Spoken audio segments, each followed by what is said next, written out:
ఆంధ్రజ్యోతి విషయానికి వద్దాం. ఆంధ్రజ్యోతిలో ఇవాళ కనిపిస్తున్న వార్తలు, భూముల విలువలు రెట్టింపు క్వశ్చన్ మార్క్ పెట్టిరు. మరి ఎందుకో క్వశ్చన్ మార్క్ పెట్టి వార్త రాసిరు. భూముల విలువలు రెట్టింపు చేయబోతున్నట్టు నిన్న ఈ వార్తని వెలుగులో కూడా వేయడం జరిగింది. సో ఆదాయాన్ని ఎట్లా సమకూర్చుకోవాలని ప్రభుత్వం ఆలోచిస్తున్నది.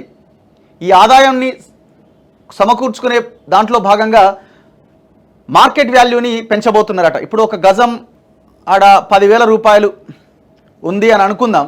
సో దాన్ని పెంచుతారనమాట. సో ఆ పెంచిన దాని ప్రకారంగా మనం రిజిస్ట్రేషన్ చేయించుకోవాల్సి ఉంటుంది. సో అప్పుడు ఏమవుద్ది, సామాన్య ప్రజల మీద కొంత భారం అయితే పడుతుంది ఖచ్చితంగా.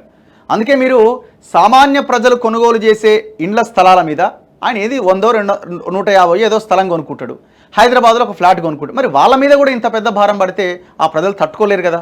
ఇప్పటికే కనీసం హైదరాబాద్ లాంటి ప్లేస్లో, టౌన్స్లో ఒక ఇల్లు కూడా, ఒక గజం భూమి కూడా కొనుక్కోలేని సిచ్యువేషన్లో పేద ప్రజలు ఉన్నారు. పెద్దోడు ధనవంతుడు ఎంతైనా కొనుక్కోగలుగుతాడు. ఇప్పుడు ఆయనకి ఎంత ఛార్జ్ పెంచినా, ఎంత భూముల విలువ పెంచినా ఆయనకేముంటుంది?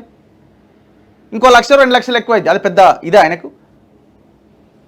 చూడండి ఒక్కసారి. దాంతోపాటు వీళ్ళు చేసేది ఏంటంట అంటే, ఆస్తుల రిజిస్ట్రేషన్ విలువ కొన్ని చోట్ల 100% వరకు పెంచే అవకాశం ఉందట. పొలాలు, ప్లాట్లు, నివాస, వాణిజ్య భవనాలకు వర్తింపు. 2022లో కూడా 100% పెంచిన సర్కార్ మరీ తక్కువ ధరలు ఉన్న చోట్ల భారీగా పెంపు. జిల్లా, డివిజన్, మండలాల వారీగా పెంపు కమిటీలు. హెచ్ఎండిఏ పరిధిలో భారీగా పెరిగే ఛాన్స్ ఉందట. ఆదాయాన్ని పెంచుకోవడంపై దృష్టి సారించిన రాష్ట్ర సర్కార్ భూములు, భవనాలు, ఇతర ఆస్తుల రిజిస్ట్రేషన్ విలువను భారీగా పెంచాలని యోచిస్తోంది.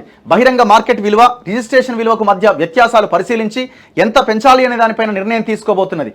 రిజిస్ట్రేషన్ విలువలను దాదాపు రెట్టింపు చేయాలని భావిస్తున్నది. 7.5% ఉన్నది వాళ్ళ 15% చేస్తే ఎంత భారం పడుతుంది? ఎంత భారం? ఇప్పుడు మీరు ఒక 50 లక్షల ఒక అపార్ట్మెంట్ ఫ్లాట్ తీసుకున్నాను అనుకుందాం. ఏడ దొరకడానికి 50 లక్షలకు ఏడ దొరకదు. సెకండ్ హ్యాండ్ 20-30 ఏళ్ళ ఫ్లాట్స్ దొరకాల్సింది, అది కూడా ఎన్నో అవుట్స్కట్స్లో. 50 లక్షలు పెట్టి మీరు కొన్నారు అనుకుందాం. దాంట్లో మీరు రిజిస్ట్రేషన్ అప్పుడు చూపించే వాల్యూ ఎంత ఉంటుంది? మీరు ఏదైనా లోన్కి అప్లై చేసుకుంటే ఒక 30 లక్షలకి 30 లక్షలు చూపించాల్సి ఉంటుంది. 30 లక్షలు మేము కొనుక్కున్నామని ఆ రిజిస్ట్రేషన్ ఆఫీస్లో చూపించుకోవాల్సి ఉంటుంది. సో 30 లక్షలకి 15% వేసుకోండి.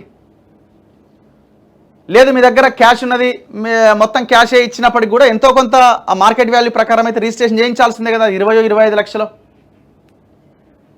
సో అప్పుడు దానికి 15% కట్టాలా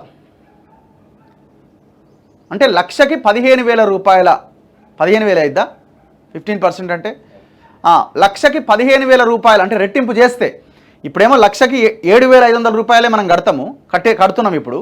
ఏది రిజిస్ట్రేషన్ ఛార్జ్. లక్షకి 15,000 రూపాయలు కట్టాల్సి వస్తుంది. అంటే ఎంత భారం పడుతుంది? కామన్ మెన్ ఇప్పుడు మనం ఇల్లు కొనడం ఒక ఎత్తు అయితే, రిజిస్ట్రేషన్ చేసిన ఒక ఎత్తు అయిపోయింది. ఇది చాలా పెద్ద గుదిబండగా మారబోతున్నది. సరే, ధనవంతుడు వేరే వేరే హైటెక్ సిటీ ఇట్లాంటి ఏరియాల్లో అది వేరే లెక్క. మీరు దాన్ని ఏ రకంగా డివైడ్ చేస్తారో ఏంటో తెలియదు. కానీ గంపగుత్తగా మొత్తం ఒకటే ఛార్జ్ అంటే మాత్రం కామన్ మెన్ అసలు ఇల్లు కూడా కొనుక్కోలేడు. మీరు చూడండి, ఎవరినైనా టచ్ చేయండి, ఇక్కడ 30 లక్షలు 40 లక్షల ఫ్లాట్ ఉందని తీసుకుంటారా అంటే, దానికే 30 పెడతాం, మరి రిజిస్ట్రేషన్కి ఎంత అవుతుందో మళ్ళీ అదొక 7-8 లక్షలు అవుతుంది. రాష్ట్రంలో భూముల రిజిస్ట్రేషన్ విలువల పెంపుపైన అధికారుల స్థాయిలో కసరత్తు ప్రారంభమైంది. పెంపునకు ఇప్పటికే ముఖ్యమంత్రి రేవంత్ రెడ్డి గ్రీన్ సిగ్నల్ ఇవ్వడంతో భూములు, భవనాలు, ఇతర ఆస్తుల రిజిస్ట్రేషన్ విలువ ఎంత పెరుగుతుందనే విషయంపైన రియల్ ఎస్టేట్ వర్గాల్లో కూడా చర్చ మొదలైంది. విశ్వసనీయ వర్గాల సమాచారం ప్రకారం వ్యవసాయేతర భూముల రిజిస్ట్రేషన్ విలువలను 50 నుంచి 100% వరకు పెంచే అవకాశం ఉన్నది. బహిరంగ మార్కెట్ విలువకు, రిజిస్ట్రేషన్ విలువలకు మధ్య వ్యత్యాసాలను శాస్త్రీయంగా పరిశీలించి ఎంత పెంచాలన్న దానిపై ఒక అంచనాకు రాబోతున్నారు.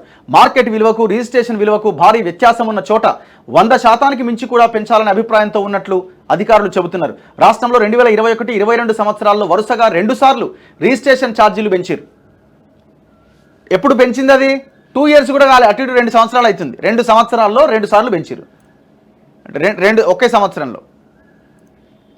ఆ తర్వాత 2023లో ఎన్నికల సంవత్సరం కావడంతో పెంచలే. కాకపోతే ఒక నిబంధన ఉంటుంది ఏంటంటే, ఎవ్రీ ఇయర్ కొంత పెంచాలని. కానీ కేసీఆర్ అప్పుడు ఉన్న దాన్ని డబల్ చేసిండు, ఇప్పుడు వీళ్ళు మళ్ళీ డబల్ చేయబోతున్నారు. 2021 జూలై 22న పెంచినప్పుడు 30 నుంచి 50% వరకు పెంపుదల ఉన్నది. ఆ తర్వాత 2022 ఫిబ్రవరి 1న పెంచినప్పుడు మున్సిపాలిటీలో విలీనమైన గ్రామాల్లో కూడా భూముల రిజిస్ట్రేషన్ ధరలు 100 నుంచి 150% మేర పెరిగినాయి. స్టాంపులు, రిజిస్ట్రేషన్ల శాఖ నుంచి రాష్ట్ర ఖజానాకు 2023-24లో సుమారు 15,000 కోట్ల ఆదాయం వచ్చింది. ఆస్తుల రిజిస్ట్రేషన్ విలువలను సవరిస్తే ఆదాయం మరో 2,000 కోట్ల వరకు పెంచుకోవచ్చని ప్రాథమికంగా అంచనా వేస్తున్నారు. 2021-22లో పెంచినప్పుడు రిజిస్ట్రేషన్ల ఆదాయం 12,370 కోట్లకు పెరిగింది. అంతకుముందు కరోనా విపత్తును ఎదుర్కొన్న సంవత్సరం వచ్చిన ఆదాయం 5,200 కోట్లు. 2000 ఇదంతా లెక్క ఏ సంవత్సరం ఎంతెంత వచ్చింది అన్నది. సో కానీ చాలామంది గుర్తు చేస్తుంది ఏంటంటే రిజిస్ట్రేషన్ ఛార్జీలు పెంచొద్దు, ఇంకా ఉన్నాయి తగ్గించండి అంటున్నారు. కారణం ఏంటంటే పేదోడి సొంతింటి కలను దూరం చేయొద్దు, భూముల మార్కెట్ విలువను రెట్టింపు చేసి స్టాంపు డ్యూటీని 3% తగ్గింపు చేయాలి, ఎల్ఆర్ఎస్ ఛార్జీలు పెరగకుండా చూడాలి ప్రభుత్వానికి రియల్టర్ల అసోసియేషన్ విజ్ఞప్తి చేస్తూ ఉన్నది. ఇది పెంచడం వల్ల కామన్ మెన్ సామాన్యుడు అసలు ఇల్లు కొనుక్కోలేడు. ఇల్లు అంటే ఇండిపెండెంట్ హౌస్ కూడా కాదు, పట్టణాల్లో అయితే ఓ అపార్ట్మెంట్ ఫ్లాట్ కూడా ఒక 500-700 స్క్వేర్ ఫీట్ల ఫ్లాట్ కూడా 1000 లోపున్న స్క్వేర్ ఫీట్ ఫ్లాట్ కూడా కొనుక్కోలేని సిచ్యువేషన్ వస్తున్నది.